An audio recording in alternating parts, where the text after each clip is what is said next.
The girl in the storm. Ethan Locke had always preferred machines over people. The quiet hum of an engine, the rhythmic clicking of gears, those were things he could understand. But people? People were unpredictable, messy. So when he found the girl curled up outside his garage in the middle of a raging storm, he hesitated. Her body was barely covered, drenched in rain, her skin an unnatural shade under the flickering light of his porch. She should have been freezing, but instead, her body radiated warmth, steam rising from her soaked clothes. Ethan sighed, rubbing the back of his neck. Just my luck. He crouched beside her, nudging her shoulder gently. Hey, you alright? Her eyes snapped open, glowing violet, unnatural and piercing. For a moment, he forgot how to breathe. The girl speaks. Where am I? Her voice was soft, almost melodic, but there was something off about it. You're in Coldwater Valley, Ethan answered, still keeping his distance. Middle of nowhere. Who are you? She hesitated. I don't know. Great. Just what he needed. You don't remember? She blinked rapidly, her breath unsteady. I don't remember how I got here. I was running. Ethan studied her face. She looked human, mostly. But there was an unnatural symmetry to her features, and those markings on her neck, like faint silver tattoos, seemed to shimmer under the light. The wind howled, and Ethan made a decision. Look, you can't stay out here. Come inside before you freeze to death. She hesitated but eventually nodded, letting him help her up. A strange presence. As soon as she stepped into his garage, the lights flickered. Ethan frowned, glancing at the overhead bulbs. Damn wiring's acting up again. He led her to a seat, grabbing an old towel from a shelf and tossing it to her. You got a name? He asked. She hesitated again before speaking. Lyra. Ethan leaned against the counter. All right, Lyra. Mind telling me why you were out there alone? She looked down at her hands, her fingers trembling slightly. They were chasing me. A chill ran down Ethan's spine. Who? Before she could answer, the radio on his workbench crackled to life, despite being unplugged. A distorted voice whispered through the static. Found you. Ethan and Lyra both froze. The storm outside grew louder, wind hammering against the walls like a living thing. Something was out there. And it was looking for her. Secrets beneath the surface. Ethan's heart pounded in his chest as the radio continued crackling, the distorted voice repeating its eerie whisper. Found you. He turned sharply to Lyra, but she was already standing, eyes locked onto the radio as if she expected it to grow fangs and lunge at her. What the hell was that? Ethan asked, his voice low but firm. Lyra's lips pressed together. She was shaking, but not with fear. It was something else. They know I'm here, she murmured. Who? Ethan demanded. Before she could answer, the garage lights flickered violently, then died completely, plunging them into darkness. A sudden blackout. The wind outside roared, rattling the metal walls of the garage. Ethan reached for his flashlight, clicking it on with slightly unsteady hands. All right, we don't have time for games, he said. Tell me what's going on, Lyra. Are you in trouble? Lyra hesitated before nodding. Yes. Ethan sighed, rubbing his forehead. Great. Just great. Outside, the wind howled again, but this time, it carried a strange metallic screech, something that made the hairs on the back of Ethan's neck stand on end. Lyra tensed. They're close. Who is they? Ethan snapped. She exhaled shakily. The ones who want to take me back. Back where? She bit her lip, as if debating how much to tell him. Not here. Not here? Ethan stared at her, feeling something in his stomach tighten. Are you saying? I'm not human, Ethan. The truth comes out. The words shouldn't have made sense. But deep down, he already knew. Her glowing eyes. Her strange markings. The way the electronics flickered around her. Damn it, Ethan muttered under his breath. You're an alien, aren't you? Lyra flinched but nodded.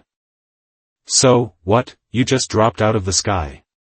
I escaped, she corrected, her voice barely above a whisper. They were holding me. Using me. Ethan narrowed his eyes. Who? Before she could answer, a loud bang echoed outside the garage. Something was out there. They found me, Lyra breathed, panic flashing across her face. Ethan grabbed a wrench from the table, his instincts taking over. Yeah? Well, they're not getting you without a fight. The ones hunting her. Outside, shadows moved unnaturally, shifting against the storm as if they had minds of their own. Ethan peeked through the garage's small window, and his breath hitched. 3 figures stood in the distance, barely visible through the rain. They weren't human. Their bodies were tall and unnervingly thin, their skin a deep shade of obsidian, reflecting the faintest light like polished stone. Their eyes burned like dying embers, and they moved without making a single sound. Lyra clutched Ethan's arm. Don't let them see you. Too late. One of the creatures turned its head sharply, its burning gaze locking onto the window. Ethan ducked back, heart hammering. What do they want with you? Lyra swallowed hard. To take me back, or kill me. Ethan clenched his jaw. Yeah, well, over my dead body. Lyra looked at him, something unreadable in her expression. That's what I'm afraid of. A desperate plan. The creatures outside began moving, their long limbs shifting unnaturally as they approached the garage. Ethan wasn't stupid. He had no idea what they were capable of, but he sure as hell wasn't about to wait and find out. There's a back exit, he whispered. We can make a run for it. Lyra shook her head. They'll catch us. You got a better idea? She hesitated before nodding. I can hide our presence, but I need a few minutes. Ethan glanced outside. They didn't have a few minutes. The figures were almost at the door. Then work fast, he said. Lyra closed her eyes, her markings beginning to glow faintly, casting strange shadows on the garage walls. Ethan tightened his grip on the wrench, watching as the doorknob began to turn. They were out of time. The hunt had become the hunters. Ethan's pulse pounded in his ears as the doorknob twisted, slow and deliberate. The garage door groaned as something heavy pressed against it from the outside. Lyra sat on the floor, her eyes shut tight, glowing markings pulsing faintly against her skin. She was focusing, doing whatever it was she had planned to hide them. But they were already too close. Lyra, Ethan whispered urgently. She didn't respond. The figures outside weren't waiting. Bam. Bam. Bam. The door buckled with each hit, metal bending inward. Damn it, Ethan hissed under his breath. He grabbed Lyra's wrist, shaking her slightly. Whatever you're doing, do it faster. Almost, she whispered, her voice strained. I need. The door ripped off its hinges, flung aside like a discarded toy. They were inside. The creatures enter. Tall. Thin. Watching. The 3 figures glided into the garage, their burning ember eyes sweeping the room. Ethan barely held his breath as he and Lyra remained completely still. One of them took a step forward, its movements eerily smooth, as if it wasn't walking but drifting through the air. Its gaze passed over Ethan. Then. It kept moving. It didn't see them. Ethan's stomach twisted. Was Lyra's ability working? The creatures inspected the garage, looking, searching. But they never reacted to them. For a brief, flickering moment, Ethan thought they might make it out. Then Lyra gasped. The illusion shatters. Her body jolted as if she'd been electrocuted. The glowing symbols along her skin flared brightly, then fizzled out like a dying flame. Ethan knew, even before the creatures turned, that they were caught. "Oh, hell," he muttered. The lead creature's head snapped toward them. Lyra barely had time to choke out a warning before it lunged. Ethan reacted on instinct. He grabbed the nearest object, his wrench, and swung it with everything he had. It connected with the creature's skull. A horrible, inhuman screech tore through the garage as the thing reeled back, clutching its head. Ethan didn't hesitate. He grabbed Lyra's wrist and bolted for the back door. A chase through the storm. The storm outside had only grown worse. The wind lashed against them as they raced through the dark, their boots kicking up mud and rainwater. Ethan risked a glance over his shoulder. The creatures were right behind them. Moving too fast. Closing the distance. "We need a plan," Ethan shouted over the storm. "Keep running," Lyra yelled back. Ethan bit his lip. Great plan. Real solid. But the creatures weren't slowing down. They weren't going to make it. Unless... "How bad do they want you alive?" Ethan asked. Lyra shot him a panicked look. "Bad." "Why?" Ethan made his decision. He skidded to a stop, yanking Lyra behind him. "Then let's make them work for it." Fighting back. The creatures didn't slow. They came at them like living shadows, all teeth and claws and unnatural movements. Ethan clenched his wrench. "You got any alien powers that can help us here?" he asked Lyra. "Not unless you need a light show," she snapped. Fantastic. They were doing this the old-fashioned way. The first creature lunged, and Ethan dodged at the last second, swinging the wrench hard against its arm. Crack. The thing let out a shrill, ear-piercing screech, stumbling back. But the other two were still coming. "Lyra, get behind me." She didn't listen. Instead, she thrust her hands forward, and the symbols along her arms flared to life again. But this time, instead of hiding, they blasted a pulse of energy that sent one of the creatures flying. Ethan stared. "You could do that this whole time?" "It only works when I'm scared out of my mind," she shouted. Ethan snorted. "Well, good news, I think we'll be scared plenty." The last creature snarled and charged. Ethan braced himself. They weren't going down without a fight. The price of survival. The last creature lunged, its elongated claws slicing through the rain-soaked air. Ethan barely had time to react. He yanked Lyra back, throwing his weight sideways just in time to avoid the razor-sharp strike. The creature skidded past them, but it wasn't giving up. It twisted unnaturally, its glowing ember eyes locking onto them again. "We can't outrun them," Ethan gritted out. "We need a real plan." "Working on it," Lyra shot back. Her glowing tattoos flickered, energy pulsing beneath her skin. She was drained, he could tell. The earlier blast had taken too much from her. And the creatures knew it. They advanced slowly this time. Methodically. They weren't just hunting anymore. They were playing with their prey. A desperate gamble. Ethan's mind raced. The garage was too far now, and the storm had turned the ground into a muddy mess. They had no weapons except his wrench, and that wasn't doing much against these things. They needed a distraction. They needed something bigger than them to fear. "Lyra," Ethan whispered, keeping his eyes locked on the creatures. "Is there anything these things are afraid of?" She hesitated. "Yes," she murmured. "But I don't think we can."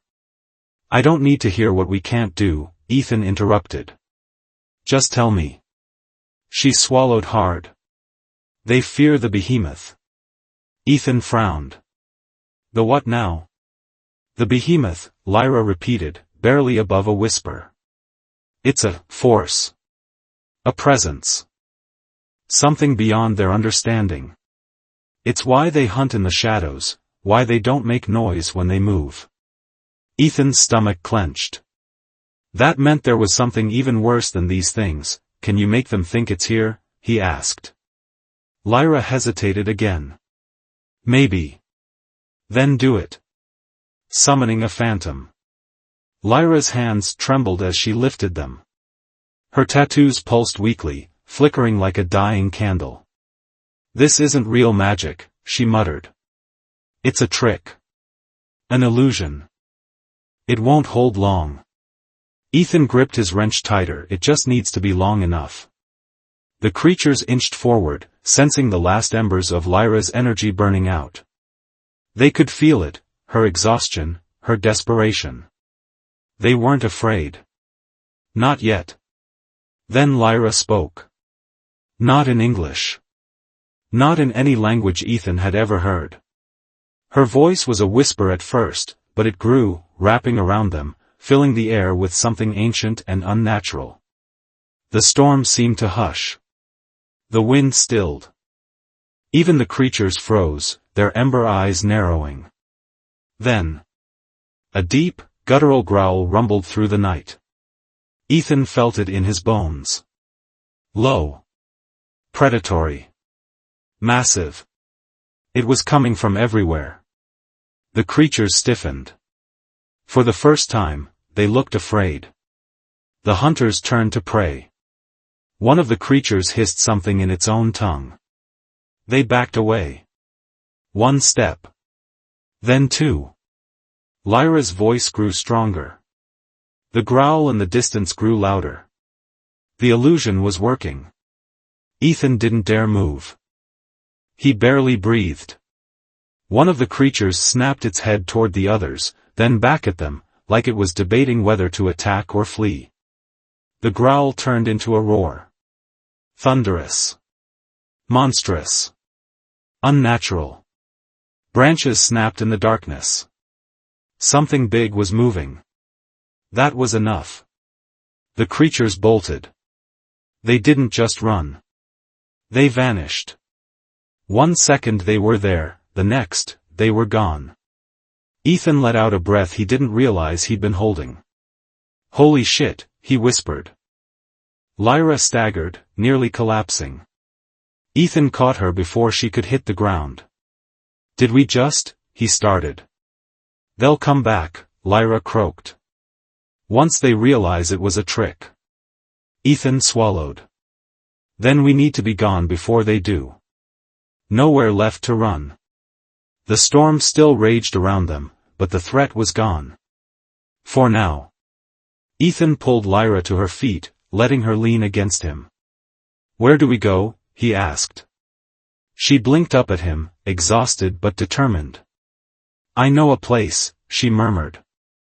But you're not going to like it. Ethan sighed.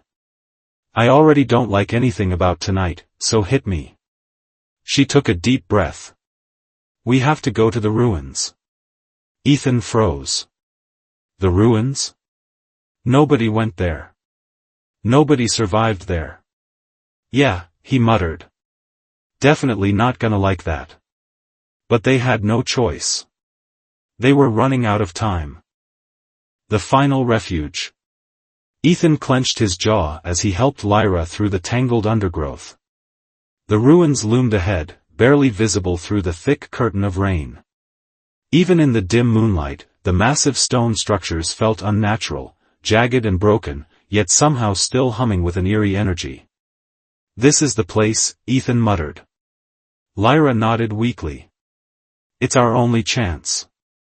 Behind them, the forest was silent. Too silent. They were being followed. The creatures hadn't given up. How much farther? Ethan asked. Just inside, Lyra rasped. There's a chamber. We'll be safe there. He didn't know if he believed that, but at this point, they had no other options. Entering the unknown. They stumbled into the ruins, the air immediately shifting. It felt heavier. colder. The walls were lined with strange carvings, glowing faintly with an otherworldly light. This place. Ethan trailed off. It's not just ruins, is it? Lyra didn't answer. Instead, she pressed her hand against a stone panel. It moved. The ground trembled. A passageway opened, revealing a dark tunnel leading deeper underground. Inside. Now, she urged. Ethan hesitated, but then he heard it. The creatures had arrived. Low growls echoed through the ruins, bouncing off the broken walls. They didn't have time to think. They ran. A lost secret. The tunnel twisted downward, the glow of the carvings guiding them. The deeper they went, the quieter it became. Finally, they reached a vast chamber. In its center stood an enormous stone structure, an altar, or maybe something older. Lyra let out a shaky breath. We're here. Ethan turned to her, still catching his breath. You wanna explain what here is? She placed a hand on the altar, the faint glow illuminating her exhausted face. This is the last stronghold of the ancients, she murmured. The only place those creatures fear to tread. Ethan frowned. Why? A new sound echoed through the chamber. A deep, resonant hum. Ethan stiffened. What was that? Lyra turned to him. We didn't come here just to hide, Ethan. Her tattoos flickered, then flared to life, stronger than before. Ethan took a step back. Lyra, he said cautiously. What's happening? She met his gaze, something unreadable in her expression. You gave me a chance to survive, she said softly. Now, I'm giving us a chance to win. The hum grew louder. Light erupted from the altar, illuminating the chamber in an ancient, golden glow. Outside, the creatures screamed. Not in hunger.